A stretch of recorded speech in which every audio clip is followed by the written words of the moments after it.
मैं कहता हूं कि बीजेपी की तानाशाह हुकूमत को दस्तबरदार करने के लिए बैरिस्टर असदुद्दीन अवैसी से ज़्यादा मुखलिसाना और निडर और बेखौफ कोशिश कोई शख्स नहीं कर रहा है। ये मोदी मुक्त भारत चाहते होंगे, लेकिन मुस्लिम मुक्त राजनीति करना चाहते हैं। यही नहीं बल्कि माइनॉरिटी के दूसरे घटक दल हों या दलितों को भी इसने नज़रअंदाज किया है। दलितों की सबसे तमाना आवाज़ अगर कोई है तो बहन मायावती हैं, उसको भी इन लोगों ने चारा नहीं डाला। बिहार ने मेज़बानी की और हैरत तो ये है कि बिहार में दूसरी पार्टियों के मजहल के नेता नज़र आए, लेकिन मुसलमानों का एक भी चेहरा नज़र नहीं आया। ये लोग चाहते हैं कि मुस्लिम जो सियासत है वो हाशिए में रहे और हमेशा रखेल बन करके रहे। ये मुनासिब अमल नहीं है। लेकिन कल के मीटिंग में ये बता दिया कि ए टू जेड की पार्टी है राजद, अब उसको माई समीकरण की कोई परवाह नहीं है। माइनॉरिटी के जो लीडर्स हैं, जो स्कॉलर्स हैं, जो मजहबी, जो अखलाकी हमारे उलमा हैं, उनको गौर करना चाहिए कि क्या इसी जिल्लत को बर्दाश्त आप करना चाहते हैं। आपके वोट पर लोग हुकूमत करें, आपके वोटों पर लोग सरदारी करें और आपको इस तरह जलीलो खार किया जाए। मेरी पार्टी यकीनन है कि बात करती तो हम अपना जो नज़रिया है उसके मुताबिक बात करते, उस पर राहमल तैयार करते हम। क्यों नहीं, हमारे दिल भी खुले हुए हैं, हमारा दरवाज़ा भी खुला हुआ है। एनआरसी हम ही को निशाना बनाकर बनाया गया, तलाक बिल हमारी ही, बारी मस्जिद मेरे ही सीने पर तोड़ी गई है ना, गुजरात का खून मेरे ही गर्दन का खून है। तो ये सारे हमसे ज़्यादा पीड़ित कोई है, हमसे ज़्यादा बीजेपी को कोई नापसंद कर रहा होगा। हम चाहते हैं कि इसके अंदर में सफाई सुथरी हो, दिल के अंदर छुपा हुआ जो इनका मुफाद है उसकी बलिदान करें और एक साफ़ सुथरा गठबंधन बनाएं। चूँकि वक्त ये ज़रूरत है, करना चाहिए। अगर अपनी अना के साथ गठबंधन बनाया तो वो गठबंधन बहुत दूर तक, बहुत देर तक नहीं चल सकता। हम अकेले चलने के आदी भी रहे हैं, हम किसी की बैसाखी के मोहताज नहीं हैं। बिहार में कल विपक्षी दल एकता की मुहिम को लेकर सभी नेता मौजूद थे। देश भर के कद्दावर नेता मौजूद थे, लेकिन कमी थी असदुद्दीन ओवैसी की, मायावती की। हालांकि असदुद्दीन ओवैसी ने एक प्रेस कॉन्फ्रेंस किया, उस प्रेस कॉन्फ्रेंस में बताया कि किस प्रकार हमें अलग थलग कर रखा गया है, क्यों आखिर नीतीश कुमार हमारी बात नहीं सुनते। और अब तो बात साफ है कि खुद उन्होंने एनडीए में बीजेपी को बिहार में जगह दी, अब वो बिहार को बदनाम कर रहे हैं। हालांकि हमारे साथ इस वक्त बिहार से प्रदेश अध्यक्ष और विधायक ओवैसी साहब के अख्तरुल ईमान हैं। सबसे पहले बहुत बहुत स्वागत है आपका। बहुत बहुत शुक्रिया साहब। आपके सुप्रीमो यानी आपके सदर कहते हैं कि दिल्ली दूरस्थ, क्यों आखिर ऐसा कहना पड़ा उन्हें? क्या उन्हें लगता है कि इस बार भी मोदी जी जीत जाएंगे? नहीं, कहना नहीं पड़ा, जो अंदेशा है इन लोगों की हरकतों से।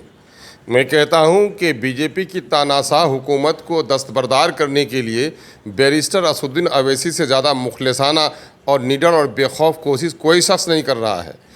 बीजेपी का जन विरोधी हो या संविधान विरोधी जो भी कार्रवाई होती है उस पर बढ़ चढ़ कर बोलना, उसका ऑपरेशन करना, ये दिल गुर्दा अगर किसी को है संसद में तो वो बैरिस्टर असदुद्दीन अवैसी हैं। इस वक्त जबकि सो कॉल्ड सेकुलर पार्टियां इस वक्त गठबंधन बना रही हैं और इस वक्त हम लोग चाहते भी हैं कि दिल्ली के तख्त से तानाशाह हुकूमत को ख़त्म करने के लिए एक लार्जर अलायंस बने, तो ऐसे वक्त में बिल्कुल बिहार देश के 30 करोड़ मुस्लिम आबादी के नेतृत्व को नज़रअंदाज किया जाना, इनका कोई रिप्रेजेंटेशन नहीं होना, इसके माने ये है ये मोदी मुक्त भारत चाहते होंगे, लेकिन मुस्लिम मुक्त राजनीति करना चाहते हैं। ये मैं समझता हूँ ये अफसोस की बात है। यही नहीं बल्कि माइनॉरिटी के दूसरे घटक दल हों या दलितों को भी इसने नज़रअंदाज किया है। दलितों की सबसे तमाना आवाज़ अगर कोई है तो बहन मायावती हैं, उसको भी इन लोगों ने चारा नहीं डाला। सिखों की कोई काबिल कदर नुमाइंदगी नहीं हो पाई और ईसाइयों की भी नुमाइंदगी नहीं हो पाई। ये IDF हो, मजलिस इत्तेहादुल मुस्लिमीन हो या मुस्लिम लीग हो, जो देश के मुसलमानों के मसाइल पर बढ़ चढ़ कर बात करती है, और इनको आपने नज़रअंदाज कर दिया। बिहार ने मेज़बानी की और हैरत तो ये है कि बिहार में दूसरी पार्टियों के मजहल के नेता नज़र आए, लेकिन मुसलमानों का एक भी चेहरा नज़र नहीं आया। तो इसके माने क्या है कि ये लोग चाहते हैं कि मुस्लिम जो सियासत है वो हाशिए में रहे और हमेशा रखेल बन करके रहे। ये मुनासिब अमल नहीं है।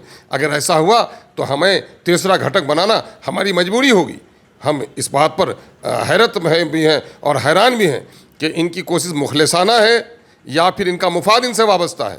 लालू जी जैसे आदमी जो अपने आप को हमेशा EMY के समीकरण की बात करते रहे, और मुझे लगता है कि लालू जी के इस विचारधारा पर, उनका हम आदर और सम्मान करते हैं, हमारे राजनीतिक गुरु हैं, उनके इस विचारधारा पर, उनके साहबजादे का विचारधारा A to Z के नेता है अब राजद, और लगता है बीजेपी राजद ने जिस वक्त गला दबाया MIM का, उसी वक्त माई समीकरण को तो गला दबा इन लोगों ने दिया है। लेकिन कल के मीटिंग में ये बता दिया कि A to Z की पार्टी है राजद, अब उसको माई समीकरण की कोई परवाह नहीं है। तो मैं चाहता हूँ कि यम के जो लीडर्स हैं, माइनॉरिटी के जो लीडर्स हैं, जो स्कॉलर्स हैं, जो मजहबी, जो अखलाकी हमारे उलमा हैं, उनको गौर करना चाहिए कि क्या इसी ज़िल्लत को बर्दाश्त आप करना चाहते हैं? आपके वोट पर लोग हुकूमत करें, आपके वोटों पर लोग सरदारी करें और आपको इस तरह जलील व खार किया जाए? क्या इस ज़िल्लत और रुसवाई को आप बर्दाश्त करना चाहते हैं? क्या अगर कल के दिन में MIM अलग इलेक्शन लड़ती है तो क्या उस वक्त आपके ज़बान में ताकत होगी कि आप ये बात कहें कि वोट के बिखराव के लिए MIM को नहीं लड़ना चाहिए? आज ऐसे लोगों को सामने में आना चाहिए और बताना चाहिए कि हक़ पर हम हैं, सदाकत की आवाज़ हमारी है या उनकी हरकत में सदाकत है। क्या मुसलमानों को नज़रअंदाज करके वो जो सियासी अमल कर रहे हैं, क्या वो अमल सही है? अगर ये अमल सही है तो याद रखें ये लोग कि आने वाली नस्लें ऐसे लोगों पर मायूसी का इजहार करेंगी जिन लोगों ने वक्त रहते हुए अपनी क़यादत को संभाला नहीं दिया। एक सवाल ये है कि जिस प्रकार बिहार ने मेज़बानी किया विपक्षी एकता का, उसके संयोजक नीतीश कुमार थे। कुछ लोग ये भी कहते हैं कि नीतीश कुमार और असदुद्दीन ओवैसी के बीच कुछ वैसे तनाव हैं जिसके कारण आप लोगों को दावत नहीं मिली। मैं कह रहा हूँ तनाव, मैं कह रहा हूँ बड़े मकसद के लिए अपने निजी नज़रियात की कुर्बानी देनी पड़ेगी। कल जो गए, कल अध्यादेश की बात लेके आ गए मिस्टर केजरीवाल, ये मौका नहीं था। इन चीज़ों की कुर्बानी देनी पड़ेगी, तभी किसी लार्जर मकसद के लिए आदमी आगे बढ़ सकता है। आप और आपकी पार्टी तैयार थी? मेरी पार्टी यकीनन है कि बात करती तो हम अपना जो नज़रिया है उसके मुताबिक बात करते, उस पर राह अमल तैयार करते हम। क्यों नहीं? हमारे दिल भी खुले हुए हैं, हमारा दरवाज़ा भी खुला हुआ है। और मोदी से ज़्यादा, हमसे ज़्यादा कौन पीड़ित है? NRC हम ही को निशाना बनाकर बनाया गया, तलाक बिल हमारी ही, बारी मस्जिद मेरे ही सीने पर तोड़ी गई है ना, गुजरात का खून मेरे ही गर्दन का खून है। तो ये सारे हमसे ज़्यादा पीड़ित कोई है? हमसे ज़्यादा बीजेपी को कोई नापसंद कर रहा होगा? ये कौन लोग हैं? इसमें तो बेशतर वही लोग हैं जो लोग बीजेपी के साथ बैठे रहे हैं। इसमें से बहुत सारे ऐसे लोग हैं जिनको मोदी के नेतृत्व से इख्तलाफ है, बीजेपी से इख्तलाफ नहीं है। तो वो लोग मुखलसाना लड़ाई नहीं लड़ सकते हमारे बगैर।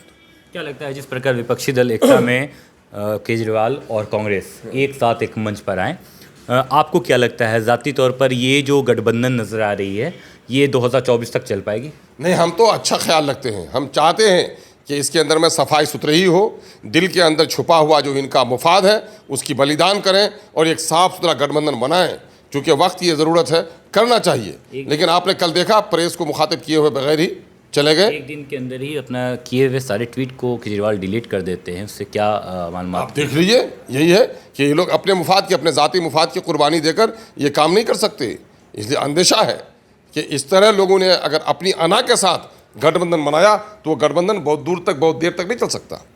क्या जिस प्रकार लोकसभा चुनाव को लेकर तैयारियां हो रही, विपक्षी एकता की मीटिंग हुई पहली, फिर दूसरी मीटिंग शिमला में हुई, क्या लगता है कि अब जो असदुद्दीन ओवैसी ने कहा है कि वो नीतीश कुमार वही नीतीश कुमार है जिन्होंने 100 साल वाले मदरसे को अपने आंखों के सामने जलता देखा और वहाँ जाना भी नहीं बेहतर समझा, तो अब क्या लगता है कि सेकेंड वाली मीटिंग में आपको याद किया जाएगा या जो ये तनाव है, ये जो गर्माहट है, ये और बढ़ जाएगी?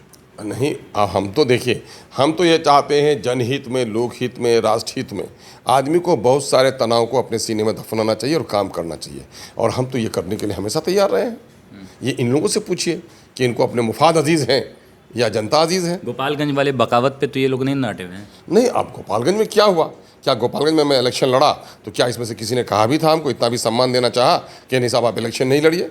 मेरे लीडर ने बार बार मुझे पूछा कि भाई आप गोपालगंज अगर लड़ना चाहते हैं तो क्या किसी दल ने, भाजपा के अलावा जो दल है यहाँ पर बिहार में, क्या इन लोगों ने कहा आपसे कि आप इलेक्शन वहाँ मत लड़िए? तो मैंने कहा नहीं सर, किसी ने नहीं कहा है। जब कहा कि किसी को गरज नहीं है कि हम लड़ें या न लड़ें तो फिर आपको लड़ना चाहिए, तब हम लोग लड़ा। हम लोग आखिर वक्त इंतज़ार करते रहे कि अगर राजद ने या जदयू ने अगर हमसे कहा कि हम न लड़ें तो हम नहीं भी लड़ सकते थे। लेकिन ये लोग तो चाहते ये हैं कि मुस्लिम लीडरशिप चाहे कुछ भी हो जाए, मुस्लिम लीडरशिप को ये लोग उभरने नहीं देना चाहते। चलिए, एक आखिरी सवाल ये है कि असदुद्दीन ओवैसी या उनकी पूरी पार्टी ये जो विपक्षी एकता की मीटिंग है इससे घबरा गई है या मजबूरन खुद अपने आप को इनके साथ समेटना चाहती है क्योंकि उनके पास कोई दूसरा ऑप्शन नज़र नहीं आ रहा है? बिल्कुल नहीं। आप तो इसके माने MIM की तारीख़ आप नहीं जानते। हम अकेले चलने के आदी भी रहे हैं। हम किसी की बैसाखी के मोहताज नहीं हैं। हम कौमी मुफाद में, हम मिली मुफाद में बहुत सारी चीज़ों को बर्दाश्त करके ये चाहते हैं कि गठबंधन में सब लोगों को जोड़ा जाए। हम ये चाहते हैं, वरना असदुद्दीन ओवैसी किसी गठबंधन से जीत कर नहीं आए। मैं किसी गठबंधन से जीत के नहीं आया हूँ, है ना, अपने बलबूते पर जीत कर आया हूँ। हमारे लोग भागे भी हैं तो उससे मैं गमगीन भी नहीं हूँ, इसलिए कि वोट किसी गठबंधन की मीरास नहीं है। वोट किसी नेता की मीरास नहीं है, वोट जनता की अपनी अमानत है और जनता की एक बड़ी ताकत हमारे साथ है, इसलिए घबराहट का कहाँ से सवाल पैदा होगा। लालू प्रसाद यादव के आप करीबी रहे हैं एक टाइम में, जी बिल्कुल। आपको याद नहीं किया भाई सवाल मैं तो कह रहा हूँ कि लालू जी का नज़रिया माई समीकरण को इन लोगों ने भुला दिया है। अब लालू जी का माई समीकरण नहीं रहा, लालू जी का माई समीकरण रहता तो ज़रूर याद करते। अब ए टू जेड की पार्टी है ये, और ए टू जेड का मतलब 26 अंक में एक अंक न भी रहे तो क्या बिगड़ जाएगा इनका। ये हमारे साथ अख्तरुल ईमान थे, उनका साफ कहना है किस प्रकार बिहार की राजनीति ने अपना पाला बदल लिया है। जो बिहार की राजनीति में लालू प्रसाद यादव हमेशा एक्टिव रहते थे, खासकर उनकी जो कथनें थी एम वाई समीकरण को लेकर, उनके साहबजादे यानी वर्तमान में डिप्टी सीएम तेजस्वी यादव ने बदलकर ए टू जेड कर दिया है, जिसका खामियाजा दिन प्रतिदिन उन्हें भुगतना पड़ेगा।